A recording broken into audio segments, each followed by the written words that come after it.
Good morning. My name is Latha Poonamallee, and I'm the chair of management faculty at the new school.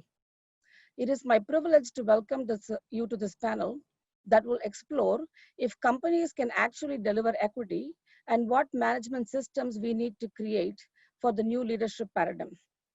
As some of you know, this is part of the Management and Social Justice Conversation series I host at the new school. This conversation series exemplifies the spirit of management at the new school. We believe that management and organizations can be vehicles for social justice, and the role of the management is to create a better world for all of us. Our belief, which our own research has reified, is that through better functioning organizations, through managers equipped with analytical, strategic, and reflective skills, and through inclusive and skilled leaders, it is possible to create such a better world. For that vision to be realized, organizations need managers, followers, and leaders who are adept at inspiring, listening, eager to transform their organizations while being attentive to the different voices that must be included with the aim towards generating more justice in the world. So we started this series off in June with a great keynote panel featuring thought leaders from both academia and activism. And with 2 events every month since then, we have explored different topics from social justice tools to spirituality and heard from academics, practitioner leaders, and activists in different sectors, from environmental justice movement to equity warriors in New York City public education. This panel addresses one of the most crucial and influential sectors and also most controversial sectors of organizations, the private sector or the corporations. Whether corporations can be moral actors has been debated by several scholars, including myself and my colleagues in the discipline. I think the question in today's context is actually different. Can corporations afford to be immoral and continue to be successful? From the pandemic to the climate change, consumer and stakeholder activism, this sector and study of management in private sector has evolved from the 1990s shareholder capitalism to looking at stakeholder value creation and alternative organization structures such as hybrid organizations, B Corps, and even co-ops adopting a private sector approach to doing their business. We have also seen changes within the private sector. My graduate school professors, David Cooper Ryder and Ronald Fry, recently published a paper on global challenges as opportunity to transform business for good. It's actually an open source publication. It's available. I would strongly encourage you because it's a great framework. They've done a fantastic job. And when and how did, for example, in the change, Nike move from a sweatshop to an active supporter of the BLM movement? Even Walmart has announced recently increasing its wages at the lowest entry point to $15 and uses the language of emotional intelligence for its first line supervisor's role. And so this is a very exciting time in the private sector where there's an opportunity to actually transform that, to be more responsible, to be more visionary, and to do good for the world. So like you, I'm very excited to hear from this panel, which has Danielle Howard, who's a freelance video producer and director and editor for brands and nonprofits, Emily Brew, who's a co-founder and chief strategist of Brew Advisors and co-author of Inspired Inc., Become a Company the World Will Get Behind, and Bayelka Makau, who's a Kenyan-born, California-raised educator, writer, and reformed Black academic with 20 plus years of professional experience teaching liberation practices. So I'm very excited, and I'm going to hand you over to the panel. Thank you very much, panel. Over to you. Good morning and welcome. I'm Bayalika, I use she, her pronouns. If you haven't done so already, please take a moment to answer the poll asking what brings you here today. We appreciate your response. Thank you so much for joining us today for what we believe is a timely address of a big question, which is, what are companies' relationships to equity? We are three storytellers, a brand strategist, a producer, and an equity coach, who invite you to sit in on our recent conversation addressing this question. In it, we consider our experiences with a variety of companies, as well as our individual relationships with equity. The organic approach of our conversation lets you witness how we work through these concepts and highlights the importance of the process by which we arrive at some conclusions. We hope it inspires you to reflect on your own experiences and prompts some additional questions. The video will run for about 45 minutes, followed by a quick poll of your immediate takeaways and a live Q&A, which we hope will be both robust and fruitful. Thank you.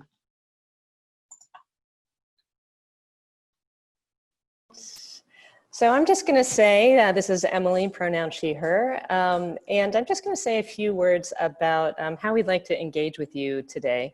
Of course, we wanted to be in the same room with you back in May, but we all know that's not possible.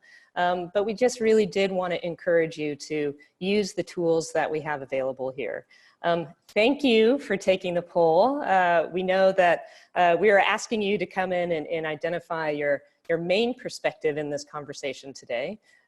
We know that all of us hold different perspectives all the time, so I'm sure not a few of you probably looked at that and said, well, I'm a lot of these things, but thank you for showing up with that core perspective. That just helps us understand who's in the conversation with us today, because we very much hope and intend for this to be a conversation. The results of the polls sort of flashed up there pretty quickly, but I just wanted to feed back to you what we saw.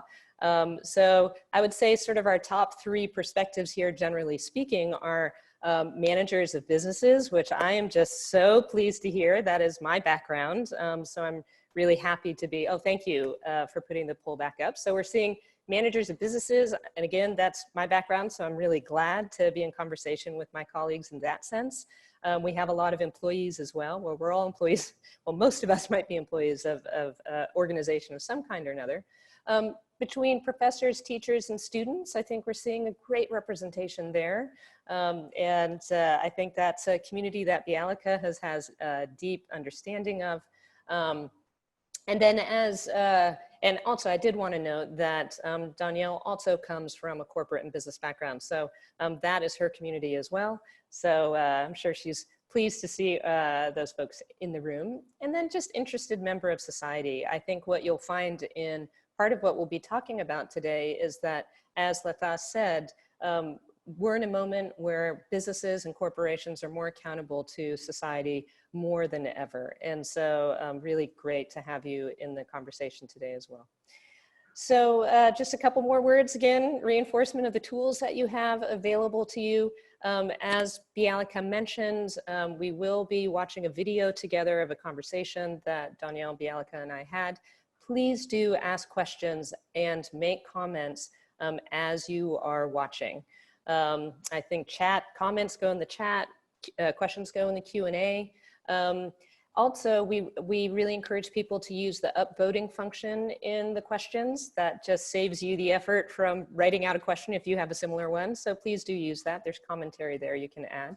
We will do our best to answer all the questions, whether in a written form or in the live portion following the video.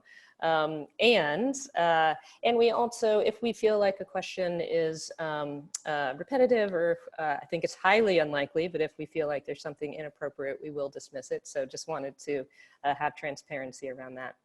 And then I think the last thing I'd like to say is that the conversations that this whole series has been engaging, and certainly it's no different today, questions of equity do come into questions of identity. And I think it's just important for us to all recognize that, to be sensitive and aware of that, and just bring that awareness to your language and to your commentary as we are in conversation together.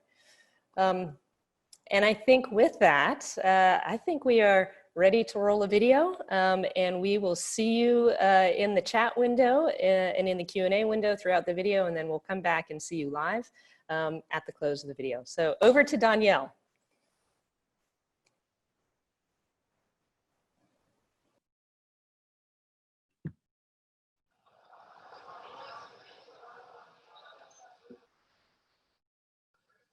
The reason I wanted to be in conversation with the two of you around these topics, having spent, a good now 6 years really thinking about how companies can operate in a world that's expecting way more of them, that I just haven't heard that many people bringing together a conversation about management and social justice. There's an intrinsic conflict, I think, between social justice and corporate management systems the way that they have been done. Social justice is about how do we ensure equity, how do we ensure that fairness, how do we ensure the wellness for every individual inside of a system, When I think about the words management and social justice, I experience the intersectionality of those two terms, those two concepts in my life as a Black woman who's the child of activists, who is in media and spent the last 19 years in producing branding content for companies and nonprofits, that my experience as a producer, as a manager, as a project manager, as someone in a leadership role has always been a matter of social justice. Being the embodiment as, a marginalized person, there's no way for me to experience that space without experiencing it from a social justice perspective. The challenges I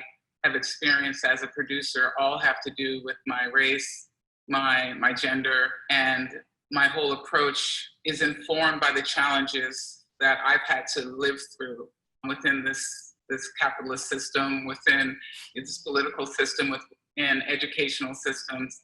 I feel like my whole life in the last 20 years, I have data from a time when these conversations were not overt at all, when social justice was not even on the plate societally in a real way, especially within management systems, right? So I feel like my experience has always been speaking to a bottom line directive, but facing challenges for coming from a leadership style that was not acknowledged in any system in which I found myself. I think about my experiences in academia, which shapes so much of what I do. So my career in academia spanned over 10 years. And coming out of that to work more overtly in so-called social justice practices of diversity, equity, and inclusion work with companies has, for me, really highlighted the through line between those two, and thinking about what we've learned and what we're taught about social justice, whether under the language of social justice or not, how that can be a long-term learning process. It's not something that we intuitively necessarily know, even those of us who have a lived experience with it, that is an experience of being marginalized or being on sort of the fighting end for social justice. But to be able to think about that with companies that maybe that's not even part of the conversation, it hasn't been, and now it's sort of this new, or those feelings of pressure to be more competent in areas that are sort of given, I think of them as having buzzword kind of connotations, like, oh, okay, now we're going to do our diversity, equity, and inclusion work. For me, coming into that field has felt, it has highlighted for me the enormous need for unlearning before learning how to do X, Y, and Z. So instead of just kind of starting with bringing in an expert who is going to tell you this is what you do, and then you go do that, and that's it. I've realized that there has to be a slowing down in that process. And to me, this is an opportunity. What we're doing today is having this conversation. It's an opportunity to start stepping back and saying, what if it's not just about bringing in that expert to tell you what to do, but how can we practice? How can we participate in a practice that is ongoing and it is expansive and it looks back as much as it looks forward? How do we get to the place that we are? What drove decisions that we are now, as companies, challenged by or trying to undo or rapidly kind of replace with something new? I think if that process goes too quickly, it's not going to be sustainable, and it will be flawed in many ways because it's trying to run before you can walk. I can speak to both that historical way of bringing us to this point and now, more broadly culturally speaking, but also more specifically from working with companies and realizing just how much we don't know, and how can we integrate the knowledge of those who do have a certain amount of expertise and integrate that into practices that are already underway that do work. I think that in the conversation with the two of you of Danielle, sort of your lived experience of having, creating corporate brand marketing, which is part of my career path too. And then Bialica, working with you in terms of cultural literacy and cultural change within organizations. That has been a really important counterpoint to me to the work that I've done over the last 6 years around looking at how the marketplace has changed for companies. And that, we've talked about the buzzwords of, CSR, corporate social responsibility, ESG, environmental social governance, DEI, I've already mentioned. And we all, and now there's a new crop of buzzwords around stakeholder capitalism or inclusive capitalism. So there's all these things that are signaling to companies that that the public and society expects them to stand for more than just profit. But there is this gap I have found between those sort of big concepts and those big words and the lived experience of people inside of companies, and the efforts to actually create cultural change. And so that to me feels like the gap that needs to come together, because people can write think pieces on these big concepts, but unless it's actually happening at the ground level in terms of inside companies in a sustainable way, then it's all going to just end up being window dressing. It's actually not going to be pointing to actually a movement of power within organizations, which I think is really what we're talking about, and gets to some core tenets of capitalism, frankly. The challenge of my experience has been in the separation between the initiatives, these buzzwords, I call them the check boxes, right? And the on the ground processes that often and pretty consistently work against those very initiatives, right? Those very check boxes. It's delivering a project with DEI initiative goals that exploits and perpetuates the very checkbox it is trying to address. I hop onto what Bialica was saying earlier, the need to step back, go back in time and slow down, because it's like this, it just becomes another vehicle for the same oppression. And it's very ironic to experience that the language, the checkboxes themselves become the vehicle for the same oppression. Right, and that's where you've talked about they become an even more dangerous tool of oppression. Precisely. It's just ironic. I mean, I think it's increasing the trauma. It's reiterating the same kind of trauma. Like, it's gaslighting. Like, we've done the initiatives. Look, we have the boxes checked. So why is there still a problem? And being in this situation as an employee, or being a member of the team that feels that it's done the work, and then personally experiencing that as not the case, can be really, I think it does a lot of harm. And my whole goal in the work that I do is harm reduction, right? So I want to make sure that we're paying attention to not, as Emily, you're talking like the macro level, what does the sign say? What does the box say?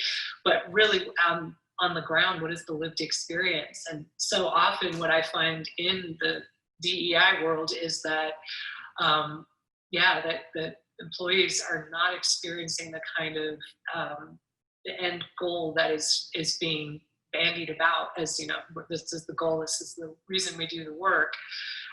It is back to window dressing. It's just a superficial kind of lip service to work that does not happen in a day. It doesn't happen through a single workshop. It doesn't happen from just a click of, we check the boxes in our assigned work that we were supposed to do.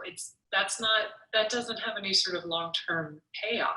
I think about an experience I had with a brand where it was an environmental installation, giant pieces that were going to be mounted in an office, in a wall. It was out of the country, and one of the initiatives that we were tasked with fulfilling was hiring Indigenous people to create this work. Because of the production process, not enough time was allotted for it, purposefully when we had 9 months, decisions were put off, budget was denied and reduced for this people. We were only sort of greenlit on being able to move forward at a moment in the schedule when we were forced to hire 10 times more people at a lower rate than would have been acceptable had we followed my leadership. My voice as a Black woman, I felt, was very easy to suppress and ignore in that space. And we ended up paying people less than, the way I calculated it, about 15 cents an hour to deliver something on a rush. And this was to fulfill a directive that Indigenous people should be benefiting from this installation. And it turned out to exploit them in a way that would have been worse than not having them participate at all. And to be producing that on the ground and be the conduit of that, there was no way I could reduce the harm within that system. And that taught me a lot about these initiatives. It was a checkbox. Literally, there's a plaque next to the piece calling out that initiative for a pat on the back for the company. And that's that example to me. It shows how that's the danger of not stepping back, not addressing what needs to really change at core fundamentally in order to fulfill the initiative. When it's just a checkbox, it's an instrument of the same oppression. Danielle, if you can speak a bit to, you just mentioned being the conduit for that and being in a leadership position in that context. Yeah. And what position that puts you in? You as an individual, you as your own mental, emotional, physical sort of well-being. I felt it in my physical being, the nausea, the stress of being forced to work in a style and pay people in a way that ran counter to everything I believe in. I feel like my production philosophy is very much, I see myself as a filter between the directive and my crew and my team, and I feel very protective of them. I feel like sustainability is a huge part of my leadership style. I don't believe in burning people out. And so in that experience specifically, I could not filter. And then just the psychological insight and understanding, I mentioned earlier, being the child of activism and social justice has always been in my head as being the context for my work experience, for my life experience, and seeing the way in which I was personally the vehicle of exploitation in a place that, I really used to believe that, by being placed in these systems, I could change things. I could at least do things differently. But in that instance, it was so clear to me that power is limited, that there's not much I can do to change when my job is to deliver. And if I don't deliver, that has ramifications for my personal life and for the way others who come behind me are seen. There's a lot of pressure that manifests physically in terms of burnout, stress, depression. I experienced all those things from having to live and embody and act in a way that runs counter to my beliefs in order to deliver a bottom line goal that I did deliver to. And there's mixed feelings about that, coming in on time and under budget in that kind of way. It takes something from you. Thank you, Danielle, for sharing that personal experience or series of personal experiences. And I want to acknowledge the emotional and other types of labor that you are continuing to be required to produce, even in recalling what you've lived through. I think that is part of this narrative that we have to examine as well, asking those of us whose bodies have been the conduits, who have held onto not only the trauma of our own ancestral lineage and all of our own personal lived experience, but that is coming through us. You know, the people you're feeling responsible for, or that I felt responsible for. I think as a leader, we all are in positions where we hold on to the experiences of people we feel responsible for.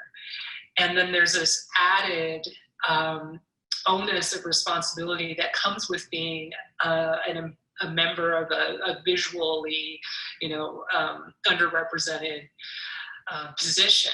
And that has to be part of the conversation, because if we're trying to redress those wrongs, if we're trying to do better, but in the process of trying to make that change, we have to call on these accounts, we have to call on people to put themselves further in a vulnerable position to recount trauma that's been done to them.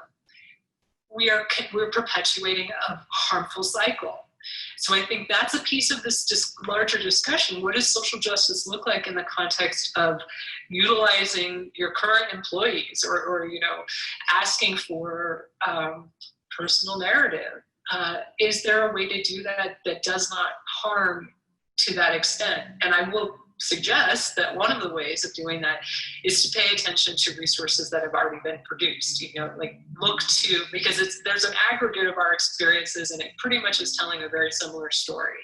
We're not seeing a lot of outliers, and I think that often the outliers that do get picked out are trying to prove that less work is necessary, than is actually the case. So-and-so Sheila over in this department is doing great, and Sheila is held up as the token, compliant member of the team. And that puts, let's say Sheila is in a marginalized position as a woman, maybe as a woman of color. It suggests that anyone else who's not having, such a easygoing time of it, the problem lies with them, not in the structure of the organization. And then that puts an additional kind of wedge between perhaps the very few employees of color that are in an organization.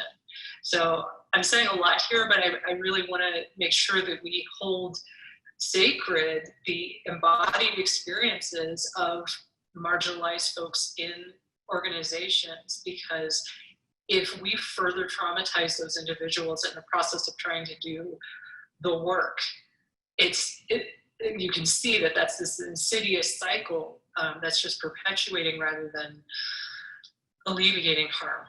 Speaking as a woman who has worked in really male-dominated companies, a similar feeling of if I'm producing in a certain way or delivering results in a certain way in a context that isn't sort of hearing me fully as a woman, then that just means that whatever women come after me are going to get the same lack of listening and the same lack of visibility. Again, coming back to the theme of Bialeka's stepping back and really looking at the bigger context, the choices of individual employees in those circumstances become so constrained, right? It's to either succeed in circumstances that are really doing harm to you and not creating change for the people behind you. The choice of trying to create change from the inside, and Danielle, I think you've talked about that as well, like having this hope of I can shift the system from the inside, but recognizing the real practical, social, material, and financial implications that might come in doing that within your workplace. And then it feels like, well, then the decision becomes, as an individual employee, I'm just going to leave, which is the healthy, insane, and resilient choice to make as an individual. And it means that the company, the system, the culture within that company has remained unchanged. Diversity initiatives may have been going on for, I don't know, Bialeka, you probably have a better idea of this than I do, but how many decades? Yet the numbers aren't really shifting. So it's clear that however companies are approaching this, it's not working. which again, when I think about lived experience of folks, it's no surprise. But it does mean that if we are going to move to a place where principles of social justice actually take root inside companies, then there just needs to be a different approach altogether. You mentioned that leaving is an option, that an individual can just choose to opt out. And I think that we often get into trouble when we try to individualize what should be considered a systemic issue. So that's why a company can keep reproducing its numbers, its demographics, because it isn't committed to systemic change. It'll just swap out individuals. So if that leaves those of us in a raced body to have to actually make a choice. I use the phrase "to go along to get along." Like we find a way to just keep going with the current system that doesn't, in fact, challenge that system, because it puts so much of a burden on our individual selves. And we've already identified so many of those, harms that it isn't sustainable, but it is sustainable to the system. The system gets to self-congratulate and say, look, we're working, this is running, our company is still doing business. And it just swaps out the individual who can't go along with that system. But if it's actually committed to the self-interrogation necessary for systemic change, a company then can make strides. But you're right, historically we've seen this decades after the initial suggestion that we could integrate social justice. I don't think justice actually was the language being used until very recently. And that does open us up, I think, in these really dynamic ways to start examining, well, what does justice look like? I had mentioned earlier that the idea of, or the concept of delivering equity, that I had some issue with that. Right.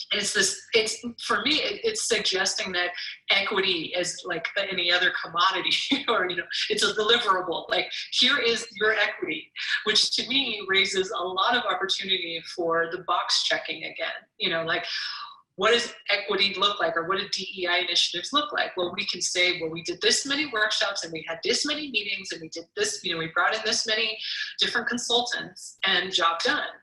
Rather than, well, what have we seen in the ways that, what changes, substantive changes, have we actually seen in our company's leadership? Who is actually at the table, and how are we doing business differently? Because anytime I'm hearing a desire for return to business as usual, which, in this current moment, we have a lot of pressure. I think companies are under enormous pressures to try to get back to that normalcy. Normal wasn't working. Normal was problematic. And if that is the goal, I'm not here for it. I would like to be invested in changes that are undoing the normal and stopping it, breaking it. Not to say everyone just quits and goes home, but to say, all right, if we're committed as a company to doing business, we have to find new ways of doing that so that we can keep people in health. We can finish jobs in a sustainable way. I know, Danielle, you were talking about that, coming in under budget and on time. It's like that looks great on the surface, but what were the human costs?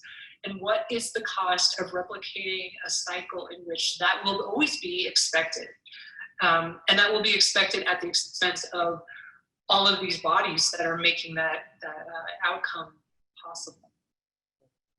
While you were talking, it just came to mind, like we locate social justice on our bodies, right? Like I'm filtering the negativity through my body. I'm filtering the language, and I'm being used because I can, this space can speak to Indigenous peoples with a different level of trust than another face might be able to. So, my body is a location of not only the challenge of being seen as a checkbox, right? My authority as a leader is compromised by this view of my being some sort of physical embodiment of DEI.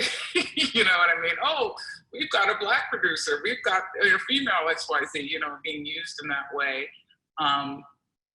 not only runs counter to social justice, but my successes mean that the system is validated as being normal. You know, I've seen the non-sustainability of these approaches, like, yeah, delivered on time and under budget, but who did you lose from your team who moved on to a different job? You know what I mean? Who quit in the middle? And who did you have to like spend 4 weeks replacing, retraining? You know, these are the things that don't get even counted into the bottom line that I think is really interesting. There are companies I've worked for, you know, just trying to bring in vendors like, oh, I won't work with those guys because of past experiences. I'm having to use my interpersonal skills to draw them back if I need that vendor to work, you know, if I need that individual, that animator, that, you know, it's costing companies, you know, not only individuals, but the companies themselves that are perpetuating this.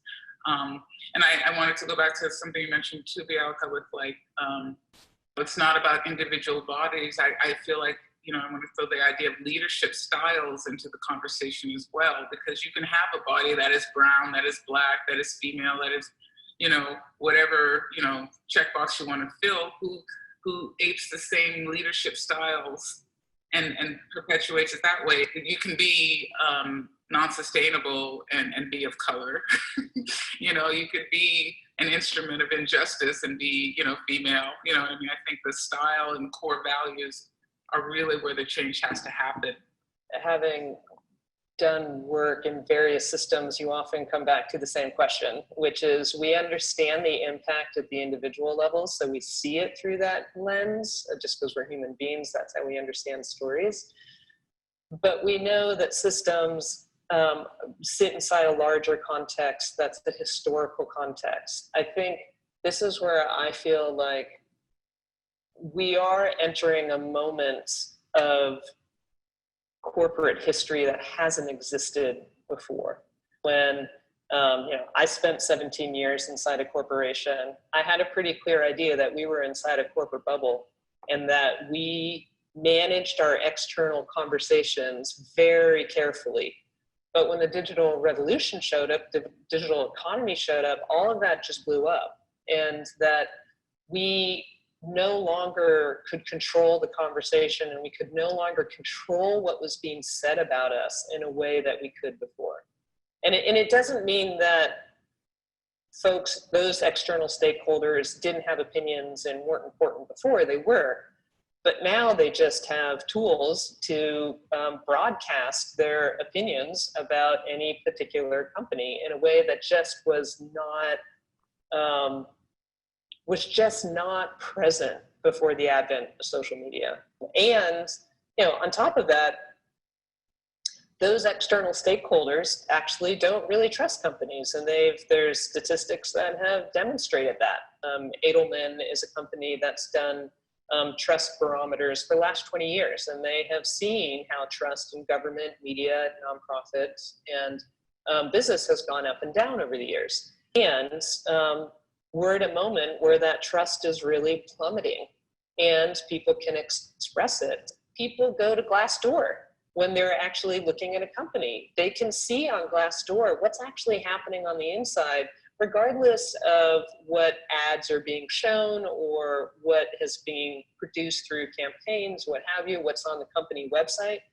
Way more people have way more say, and therefore way more power over your reputation and your profile in the marketplace. I think we're at a moment that says, okay, companies, you actually do have to do that step back. And Bialka, to what you were saying earlier, it's actually a fundamental rewiring of your company. It's actually a fundamental reorientation that says, yeah, saying you stand for something bigger, saying that you stand for principles, okay, that gets you to the starting line. That gets you to the beginning of the conversation.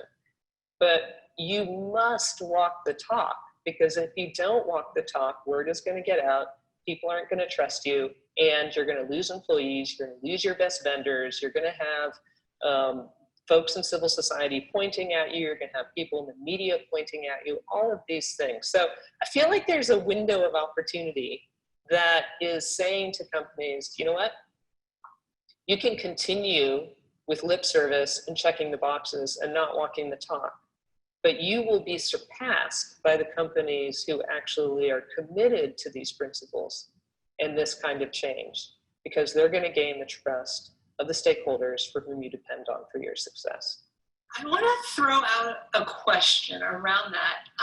If there's a way to go in that direction that isn't motivated by fear, Right. that there's punitive kind of overtone to this, that we better do this because we're going to get caught if we don't.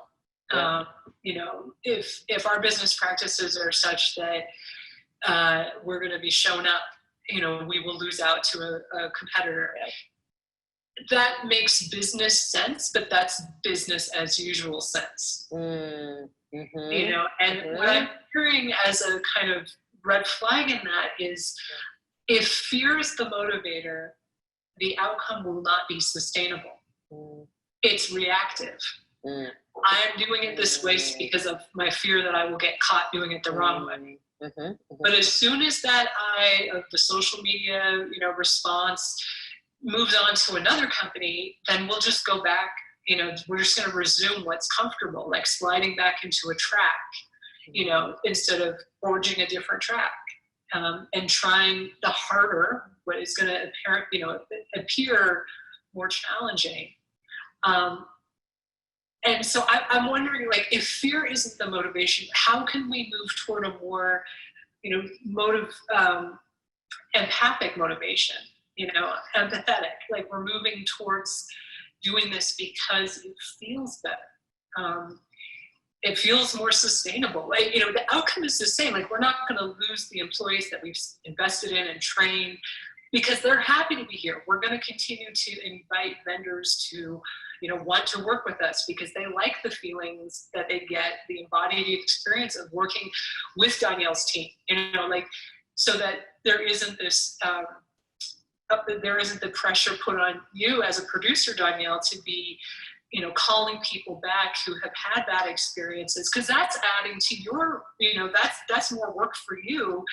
And from a purely mercurial business mindset, I'd rather have you as my employee not doing extra work. Like, I want you to be able to just do production work that does not require the kind of, you know, hand-holding and the courting of these vendors back into the business. That motivation may be, you know, sort of bottom line inspired, but it isn't about fear, you know? So what are your thoughts? Do you have other ideas for what would actually work?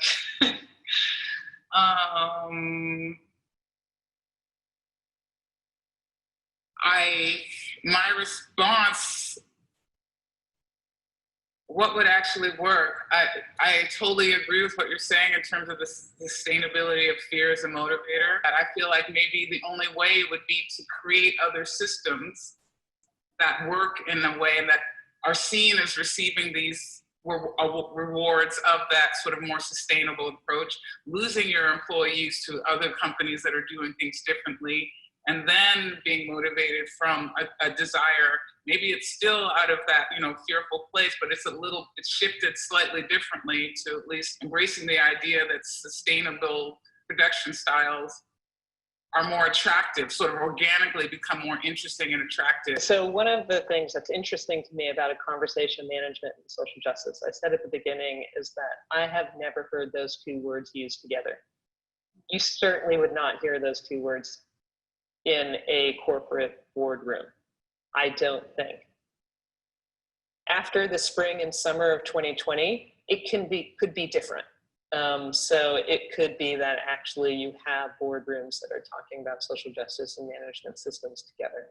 But in general, I do feel that mainstream business, you know, maybe I agree with fears not being sustainable. I agree with the, you know, once the eye of social media moves on, then you actually go back to the way things were, because, you know, that's what systems do. They do what they're performed to do, or they're designed to do. I do feel like there's another side, though, and all of that is kind of intrinsic to capitalism and competition, which is, it's the carrot and the stick. That's sort of how capitalism sort of works, and how competitive marketplaces work. You fear of being left behind. But at the same time, I think the carrot part of that, and maybe that's what Danielle is speaking to, is that there is the idea, and again, this is a business term, but there is a creation of value. And I know value can sound like a commodity, but again, if I'm trying to use business terms and business language, which I do think is important if we're going to try to shift a conversation within companies, when I'm thinking about the creation of value, and I see as trust as something that is more valuable, frankly, than anything that companies have ever held before, then it's like, okay, how are you creating trust between an employee and an employer, particularly if that employee comes from a visually unrepresented group or from any other marginalized group? Like, what is that trust? If that trust is strong, then that employee is going to not have to go through all these machinations that Danielle is talking about in her job. That employee, to your point, Gallica, is just there doing her job, and she's doing it to her greatest potential and her greatest satisfaction and gratification. That kind of trust is amazing. Yeah. I just want to reiterate what I'm hearing, because I think what you're saying, Emily, is identifying points of trust both within the company, as you mentioned, between employer and employee, as well as with the consumer. And I think the through line between those two is a really important place for companies to turn their attention, to see how, and you mentioned sort of I suppose the stick is Glassdoor, or, other forms of whistleblowing or kind of expressions of dissatisfaction. But let's turn it to the positive. And as you're saying, you're going to have that kind of, I think that can become almost more generative in and of itself. When you have that when you have that happy employees, you're going to have potentially more, a larger contribution to the trust on the consumer level, and a greater understanding of this as a good place to work and a good place to support. And I really wanted to make sure we use the term accountability. Accountability can be institutionalized, or maybe not just. I'm such a critic of institutions that I'm sort of finding it odd to use that term, but structuralized. It can be put into practice in ways that can be made more familiar. They can be, the accountability piece becomes evident when there are systems created for that accountability, whether it's feedback from the consumer to the company, which, you kind of get ahead of that. Don't wait for consumers to have to search out forums to complain about what's gone wrong. Provide an internal mechanism by which your consumers can let you know when there's dissatisfaction. But what sorts of regular touch points do we have to kind of meet around questions of justice and equity as a piece of that? I don't think it has to sound like a ton of work that doesn't have a massive, payoff. There is a way for those successes to be seen as consistent, that being held accountable actually has positive outcome, and that can be seen through profits. As Danielle, you were listing it, I was seeing that, like, oh yeah, the consistency. I definitely feel the challenge that value systems and need to be revisited and spoken honestly about.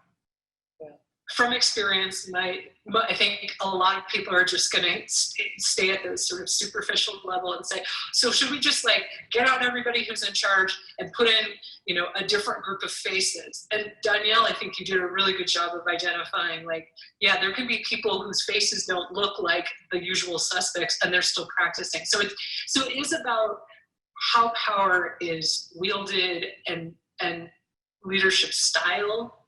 I think there's something between what the two of you are saying. Bianca, you were talking about sort of that through line. Here are all these stakeholders. They're connected in ways that are new.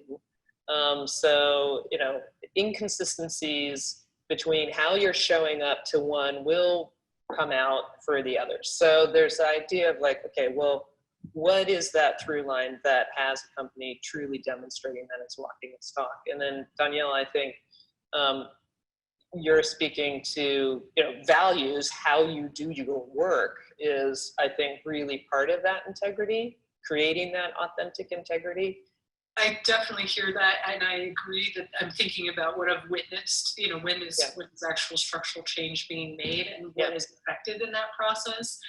And I'm so grateful that you brought us back to value, Danielle, to think about value as a starting point, where I think a lot of work that is really productive starts at a definitional value, like how are we defining value?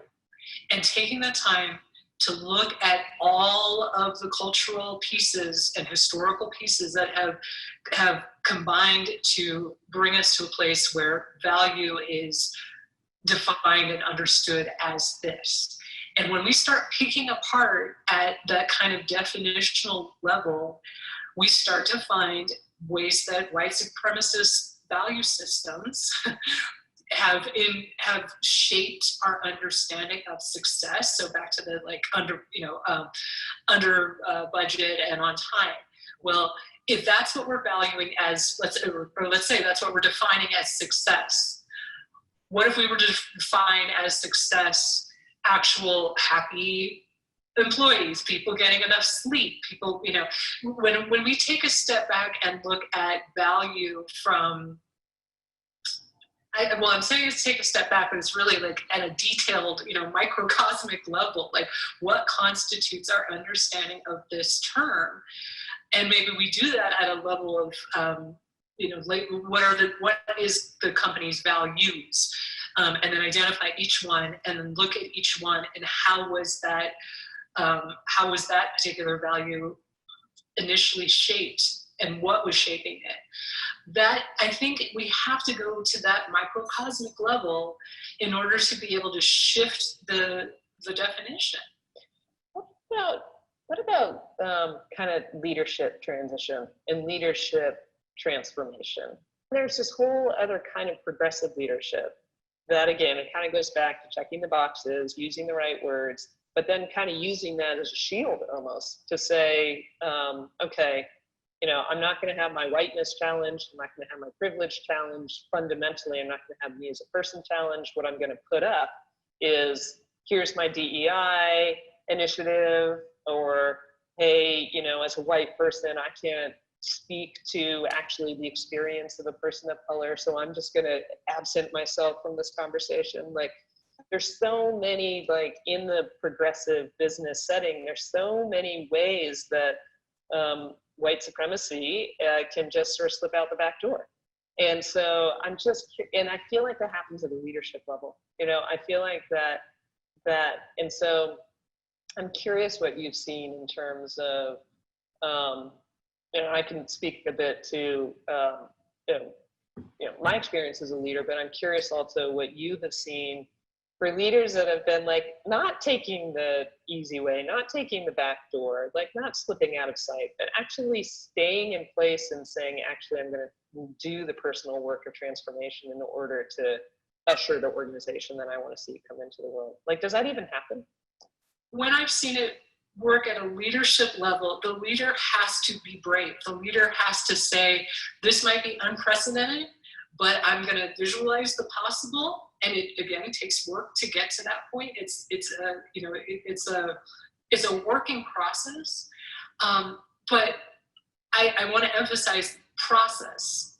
It's not to kind of get away from this idea of excellence, like excellence is an achievement, and once you've got it, you're good to go.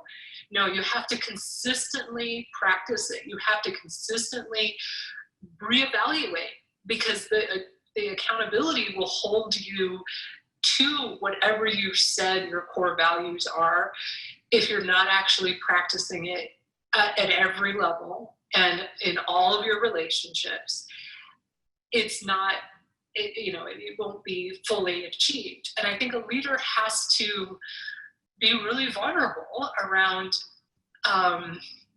the possibility of screwing up, basically. Like just being okay saying, you know what, I will and my company will make mistakes. And being prepared by getting ahead of those mistakes by just saying, okay, we need to have a system in place. I know I've talked about that before, but just having a sense of vulnerability being part of reality, like that there will be these errors. And that doesn't mean that the leader is, it shouldn't be a leader. I think fallibility is meaningful to acknowledge that.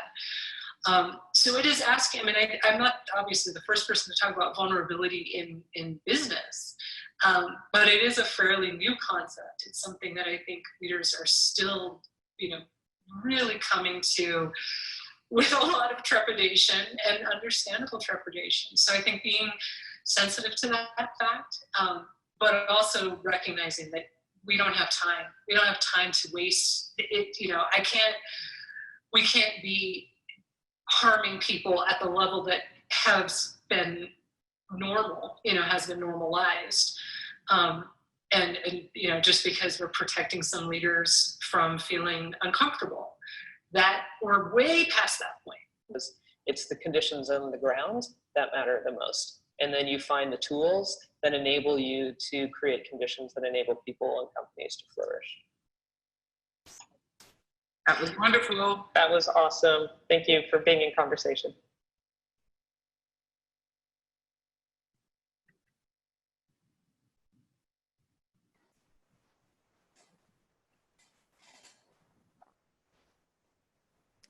Great. So thank you all for engaging with us through the chat. Some folks are in the Q&A, which is fantastic. We've put a poll up here for you all to have a look at. What you heard throughout that conversation were three things in particular. More than that, but this question is saying, what are you most interested in as you're listening to this? How individuals can redress power in current systems. So how is an individual in the system operating? How can companies work enterprise-wide?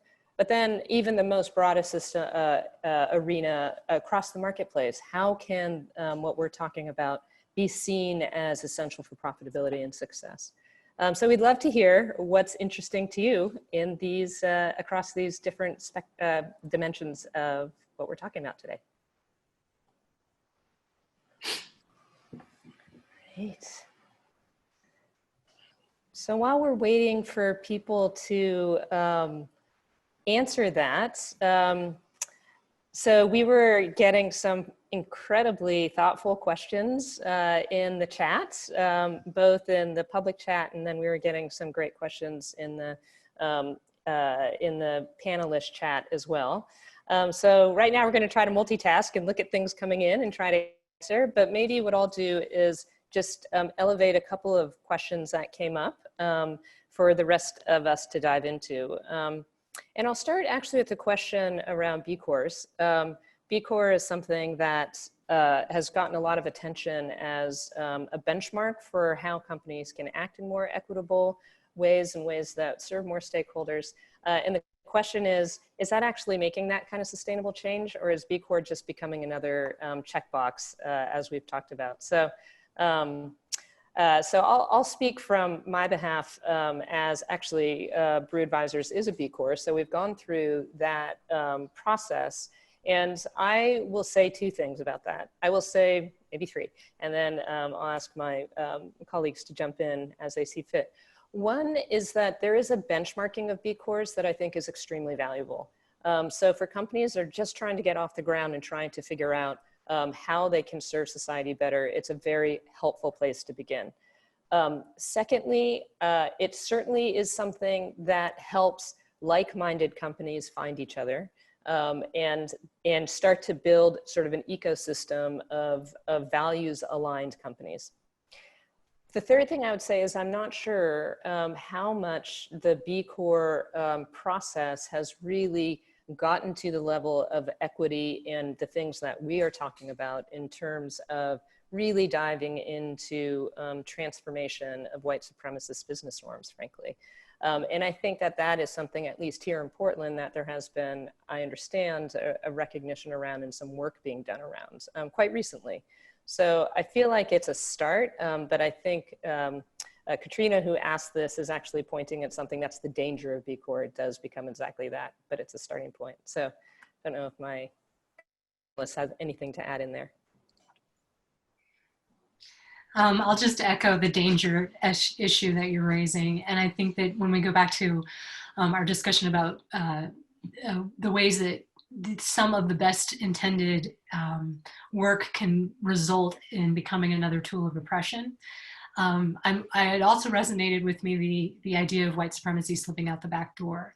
That B Corps, in my experience, can often feel like they're doing the good work in so many ways, and indeed they are, and yet the conversations around social justice related to racial justice or equity that actually pays attention to the members of the team who are doing inequitable work, labor that is above and beyond what that corporation might recognize as its good work. It leaves, I think, big questions about the consistency between the walking of the talk. So yeah, I have some concerns that it can become a shield to be a B Corps. I think we also saw a question that was about, and I'm probably not going to summarize it beautifully here, but the idea of where do you start in terms of the kind of policies and transformation that we're talking about. And I think the attendee was speaking to being part of an organization where systemic solutions were trying to be put in place, yet there was leadership who was not, who wasn't demonstrating the same commitment. And so I think the question to me felt like a sequential piece. What I said in the chat, and then I'll again open it up to others, is for me, it feels like that is probably potentially, to me, the weak link maybe in traditional DEI initiatives, is that they actually don't ask leadership. As you saw me say in the video, they don't actually ask leadership to really do the self-interrogation of their own privilege and their own whiteness and how they benefit from that. And so I'm hopeful that we are at a different kind of DEI initiative that actually puts the responsibility more squarely on leadership. Anything to add to that, team?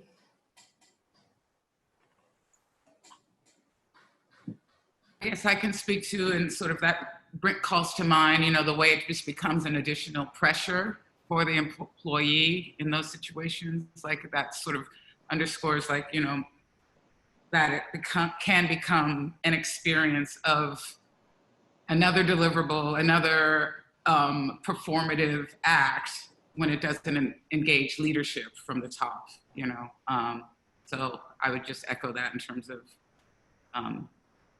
supporting what you just said. It really does, I think leadership is the key level of engagement. It can't be, that's the definition of the checkbox mechanism, the checkbox syndrome phenomenon that, I have seen out there as well. I would just add to that, and I think this comes up in our video discussion as well, is this idea of modeling vulnerability at that level of leadership, where a policy may just stay at that surface level, like you're speaking to, Danielle, this idea of a kind of yet another checked box, right? But for a leadership level act of vulnerability that actually acknowledges we've maybe made mistakes, we've been doing this wrong, we're willing to actually go back and examine what we've done that's brought us to this point, and then reflect on what changes could be made at a very interpersonal level. What is the relationship within this organization between the employees and the leadership team? I think that kind of level of interrogation is necessary, and it's not just smacking a new policy on to to show that they've done due diligence, because it's not diligent. It's not doing that. It's not going to the depth that that real structural change requires. Yeah.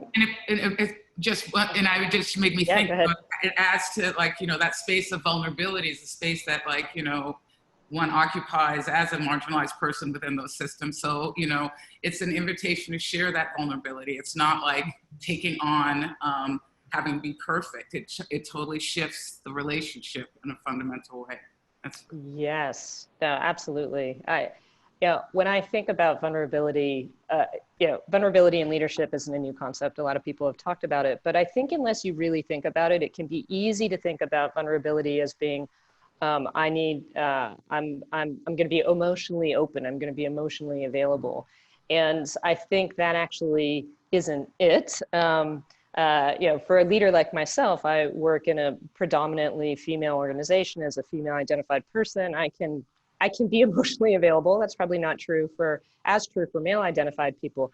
But the vulnerability that I have found that has been a real challenge as a leader is exactly what Bialika is speaking to, and what Danielle is speaking to. One, the vulnerability of actually recognizing that I have implicit bias, that I commit racist actions, of course not intentionally, but that actually is how I've been operating in the world. And being able to share with my team, here are the microaggressions that when I look back, I committed. There is something there that, of course, comes with shame, and it comes with embarrassment, and it comes with a feeling of non-integrity with your values. But as Danielle says, that is really, when I think about the discomfort that folks of visually underrepresented groups might be feeling in our organization, it doesn't, that discomfort, I need to be willing to take on that discomfort. So I think that willing of the vulnerability to be accountable, particularly as white-bodied people, to how you're contributing to a system, I think is a big one for people to get over. And then I'll just mention the other piece about vulnerability, I think, as leaders, is this notion of excellence. That we grow up with this idea that business leaders need to have all the answers and have all the clarity. And the truth is, particularly if you're white-bodied, you don't have the clarity in this context. And to realize that you're moving forward without knowing what the end impact is going to be is something that another sort of level of discomfort just to get used to. And I think it's pretty necessary for the kind of sustainable and systemic change we're talking about here. I would just add to that part of that discomfort is rooted in white supremacy. And I think we've seen that again and again when we talk about competency. This notion of excellence we've also interrogated is this idea that perfection is somehow achievable and immutable. Once you've achieved it, you're in the leadership position and then become somehow infallible. And that's just not real. That's, we need to really debunk that idea, and also to actually internalize a debunking or a challenge, at least, of that idea is to trace it to its roots. Where are these notions of excellence coming from? How can we redefine them? Who are they harming? And I would suggest they harm everyone, right? It's not as if this, they do benefit people in power, or I want to say positions in power, but the people in them are actually struggling, because then they are not encouraged to be vulnerable. In fact, they are strongly discouraged from any sort of reflection on the choices that they've made to get to that point, or the ways that they're upholding expectations that are in fact systems-wide, they're not sustainable. They're going to burn people out. They're going to send people into a different direction because they're not able to sustain this sort of unrealistic standard. And that's true for leaders as well. Yeah, absolutely. We're getting a lot of great questions. I'm trying are we? Oh, we are. Okay, so I'm terrible at multitasking. So. Yeah, Amy's question about white supremacist culture and what is considered normal in the business world. I hope that we've addressed that in that last exchange, talking about leadership and management style. We had our initial question in the Q&A was about the term redressing, which I came up early on, and I really think we've got a lot more we could say about that. But the question was about, when we talk about redressing power, e.g. internally in a company, what type of action or result does this entail? I'm curious about, I know Emily responded in the Q&A, but is there, Danielle or Emily, do you have ideas about what does redressing look like? Redressing power specifically? To me, again, I think about it in terms of the different redressing power throughout the corporate system. There are opportunities for redressing power throughout at many different scales. I think the concepts of stakeholder capitalism are talking about redressing power in a way that's actually creating value and resource and support for a much broader spread of society than shareholder primacy creates, where value and wealth really and power retains in the hands of a few. So I think at that level, I also think, but then you take it all the way down to what we've been trying to talk about here, sort of the lived experience and what's happening for people inside companies. Are people being seen? Are their voices being heard? Are there ways of participating being valued? Are they being brought into decision-making? Are they sitting on a leadership team? Are there values that people are actually walking in terms of listening? I loved what Latha said at the beginning of this, that her work about the work of the New School, thinking about inspiring and listening. So all of those to me are ways of redressing power and sharing power. So I guess it's not, that's a long answer, but it's a very pervasive question. And I think thinking about it at all levels, to me, is a helpful frame for it. I think what that might feel like on the ground is being, if you have, it's happening if individuals are empowered, to use methods and processes that work within their expertise. I think part of, the redressing of power sort of has to deal with empowerment of people to work within systems on the ground level. That's what I think of when I think of redressing power as well. Yeah.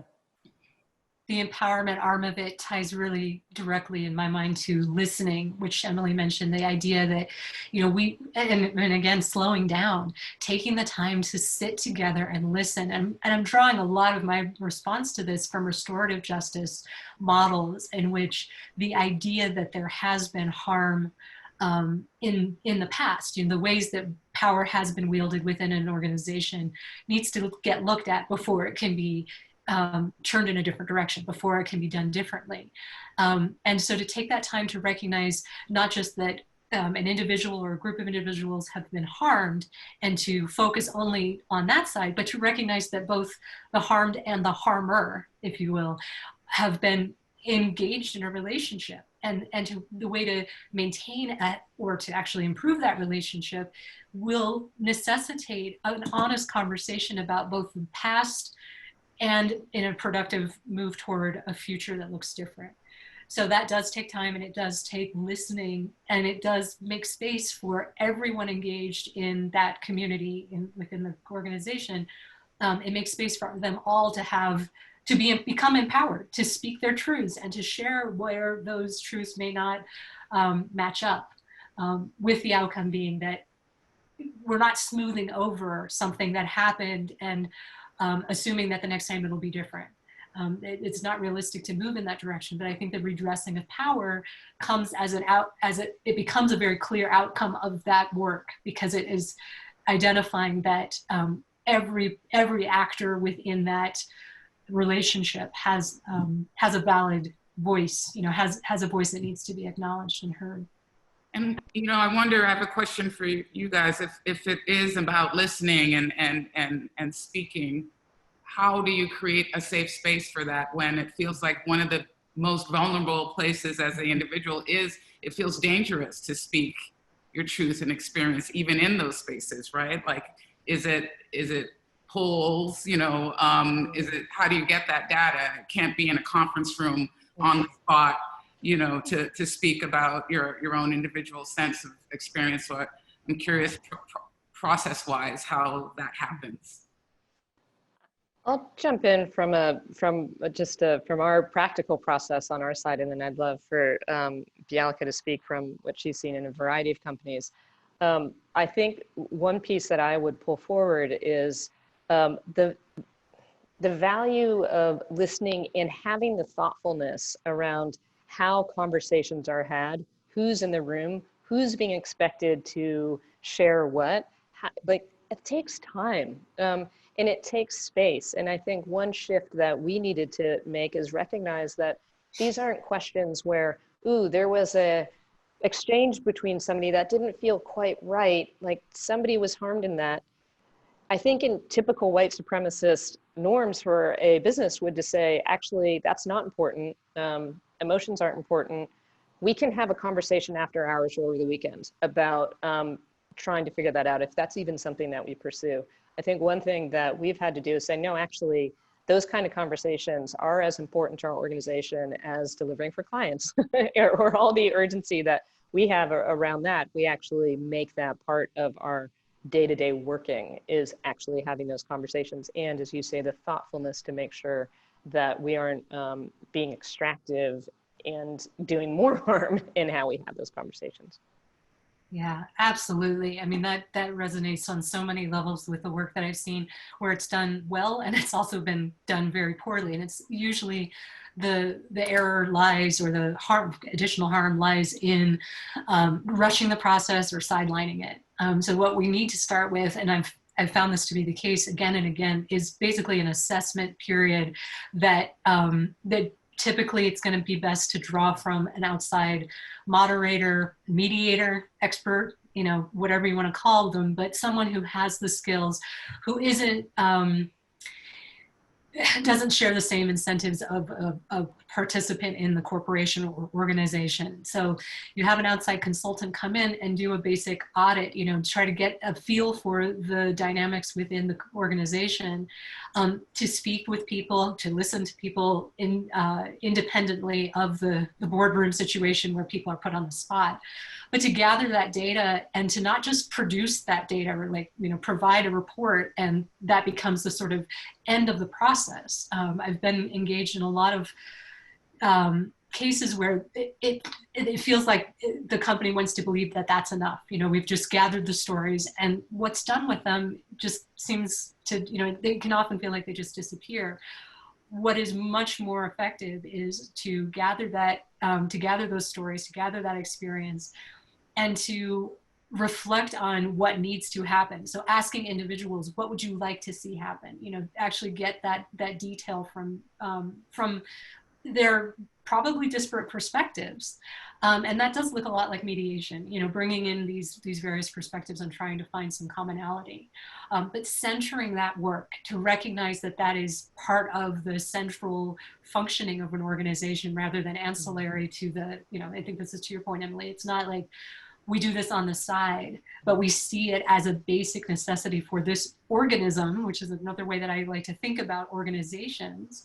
They're dynamic, they're organic organisms, to see that the health of that organization as necessarily tied to the functions of each and every one of its members, not just kind of hierarchical, you know, our leadership is feeling fine about how things are going, but rather how are we actually impacting our employees at every level? I'd like to take another dimension of this redressing power question, which is drawing a connection between how power is happening inside of a company and these broader shifts of power in the marketplace. You saw me in the video speak to this time in corporate history where companies are more accountable to a broader range of stakeholders thanks to the advent of digital technologies and digital revolution. I think one of the connections that we've talked about is that in order for companies to show up in a way authentically with integrity to that broader range of stakeholders, actually it starts with how a company is treating its employees, and how employees are feeling seen and valued inside that organization.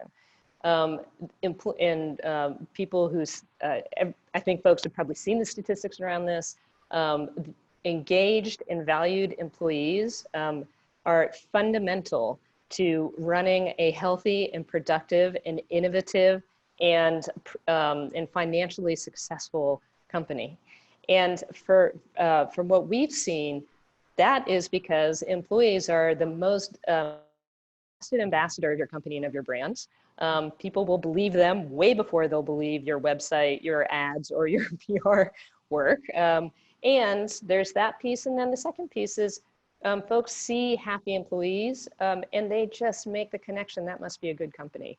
That must be a company that I want to get behind. So this idea of a movement of power inside companies actually is a response to this external power shift that's happened, is a place that I think is not, those dots aren't connected enough. And I think it's part of that carrot and stick conversation that we've been having. So we actually just have I'm just realizing that time has flown, and we just have a couple minutes left. I'm wondering whether, Christina, you can post the results of the poll. Great, okay. So interesting. So I think this idea really that Bialika has been speaking to about how, well, we've all been speaking to how companies can redress power internally definitely is where the interest is lying here. Yeah. The authenticity question, that's part of the question. The authenticity piece, I think, really echoes this last point you were making, Emily, about what I'm hearing as a relational analysis. We are interdependent beings. So what we're doing within our workplace, what we're doing within those internal dynamics, it echoes and reflects how we're relating outside of that professional arena.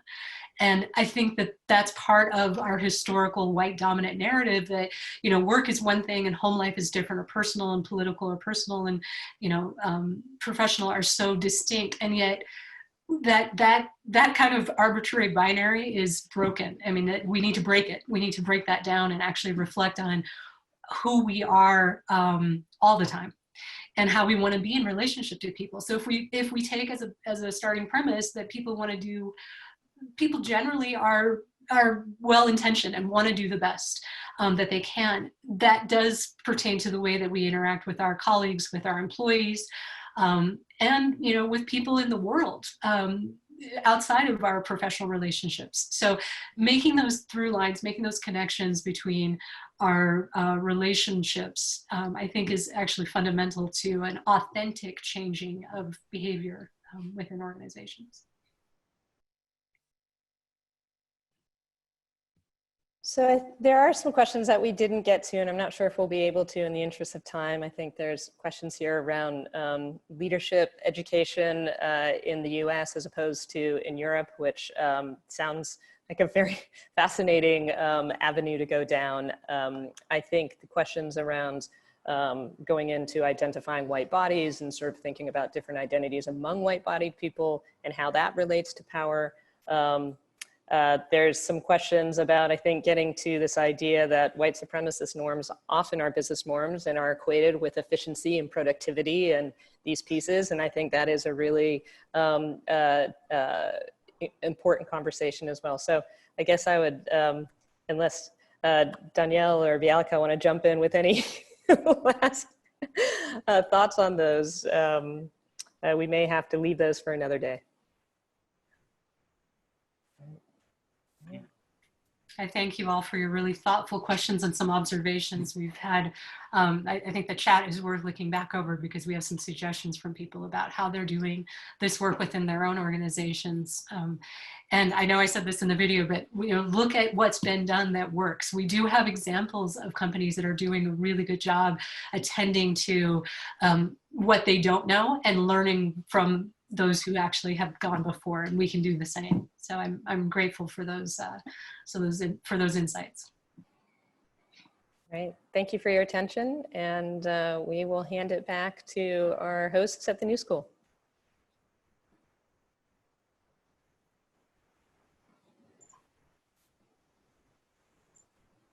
Yeah, so thank you so much for the panel. I think it was just spectacular, very powerful.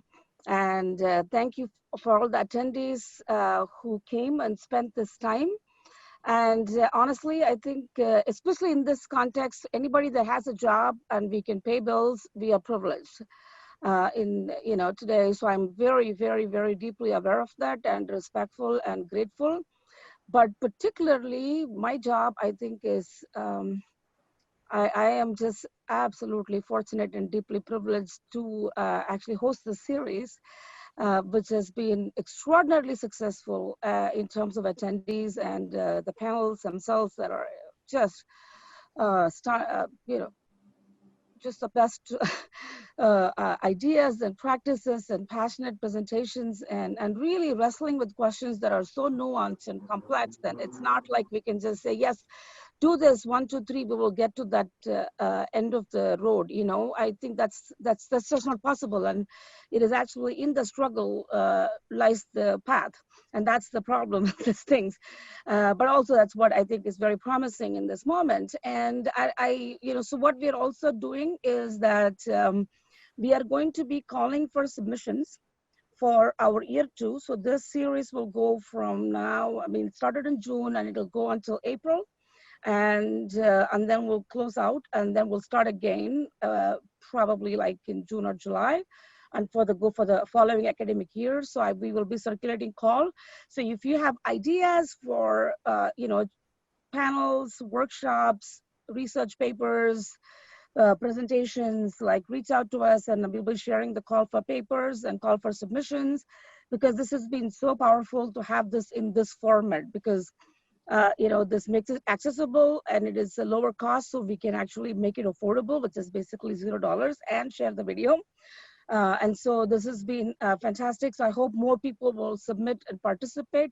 And I want to close with the next 2 events so that you can, because each event has to be registered separately. So the October 14th is Inside Out, Redesigning Organizations for Social Justice. And that's actually at 11 a.m. Because sometimes we have international presenters from different time zones, and we find 11 a.m. Eastern is a good time for most people. And then the November 5th event is a workshop, is Racism Untaught, Revealing and Unlearning the Racialized Design, which is also coming from a design perspective, since, as you know, the New School also has Parsons School of Design, so we do attract people from design disciplines. So please join us for those 2 events and continue to be engaged, and I am always available. Email me if you want to learn more about management at the New School and connect with us. So thank you again. Have a great time.